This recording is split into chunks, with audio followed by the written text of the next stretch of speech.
Hi friends, welcome back to promo blogs. ఈ రోజు వీడియోలో మ్యాంగో మురబ్బాని చూపించబోతున్నాను. దీన్నే మ్యాంగో స్వీట్ పికిల్ అని కూడా అంటారు. పుల్ల పుల్లగా ఉండే మామిడికాయతో తీయ తీయగా ఉండే మురబ్బాను చాలా ఈజీగా చేసేసుకోవచ్చండి. టేస్ట్ కూడా అద్దిరిపోతుంది. సో టేస్టీ మ్యాంగో మురబ్బాని ఎలా తయారు చేసుకోవాలో ఇప్పుడు మనం చూసేద్దాం.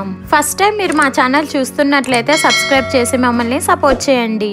ఇక్కడ నేను 2 పచ్చి మామిడికాయలను తీసుకున్నాను. వీటిని శుభ్రంగా కడిగి తుడిచి తీసుకోండి. తడి అనేది లేకుండా చూసుకొని పీల్ ఆఫ్ చేసి తీసుకోండి. ఇలా పీల్ ఆఫ్ చేసిన తర్వాత చిన్న హోల్స్ తో కాకుండా ఇలా పెద్ద హోల్స్ ఉండే గ్రేటర్ ఉంటుంది కదా, దాంతో గ్రేట్ చేసుకోవాలి. ఇలా గ్రేట్ చేసి తీసుకున్న వీటిని కప్పుతో మెజర్ చేసి పాన్ లోకి తీసుకుందాం.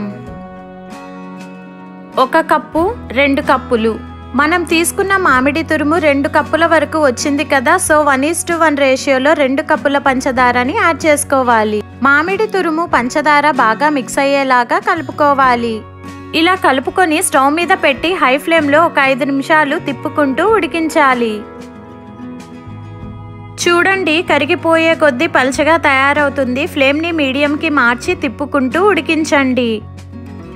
ఇలా 3 నిమిషాలు ఉడికించాక ఇప్పుడు ఇందులోకి 1/2 టీ స్పూన్ జీలకర్ర పొడి, 1/2 టీ స్పూన్ ఉప్పు, 1/2 టీ స్పూన్ కారం వేసుకొని కలుపుకోవాలి. ఇలా ఉప్పు కారం వేసుకోవడం వల్ల టేస్ట్ చాలా బాగుంటుందండి.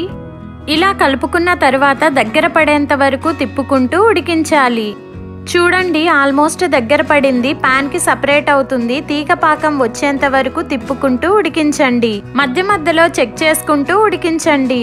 కరెక్ట్ కన్సిస్టెన్సీలో తీగ పాకం వచ్చిందంటే సంవత్సరం పాటు స్టోర్ చేసుకోవచ్చండి. చూడండి, పాన్ కి బాగా సపరేట్ అవుతుంది. ఇప్పుడు పాకాన్ని చెక్ చేద్దాం. ఇలా తీగ పాకం రావాలండి. ఇప్పుడు స్టవ్ ఆఫ్ చేసి పూర్తిగా చల్లారేంత వరకు పక్కన పెట్టాలి. చల్లారేటప్పుడు మధ్య మధ్యలో తిప్పుకుంటూ చల్లార్చుకోవాలండి. పూర్తిగా చల్లారాక చూపిస్తున్నాను చూడండి, మరింత గట్టిపడింది. ఇప్పుడు దీన్ని గ్లాస్ బాటిల్లో కానీ జార్లో కానీ స్టోర్ చేసుకోవాలి. స్టీల్ బాక్స్ లో కానీ ప్లాస్టిక్ బాక్స్ లో కానీ పెట్టకుండా గ్లాస్ బాటిల్లో పెట్టి స్టోర్ చేయండి. అప్పుడే పచ్చడి రంగు రుచి మారకుండా ఉంటుంది. ఇలా మ్యాంగో మురబ్బా చేసుకుంటే మీకు నోరు చప్పగా అనిపించినప్పుడల్లా దీన్ని టేస్ట్ చేస్తే చాలండి, అద్దిరిపోతుంది. ఇదొక్కటి ఉంటే చాలనిపిస్తుంది. పిల్లలు కూడా దీన్ని చాలా ఇష్టపడతారు. సో మీరు ఈ మ్యాంగో స్వీట్ పికిల్ ని ట్రై చేయండి. మీకు ఎలా కుదిరిందో కామెంట్ చేయండి. ఈ రెసిపీ మీకు నచ్చినట్లయితే మీ ఫ్యామిలీ అండ్ ఫ్రెండ్స్ కి షేర్ చేయండి. ఇలాంటి సింపుల్ అండ్ టేస్టీ రెసిపీస్ కోసం ప్రమో బ్లాగ్ ఛానల్ ని సబ్స్క్రైబ్ చేసుకోవడం మర్చిపోకండి.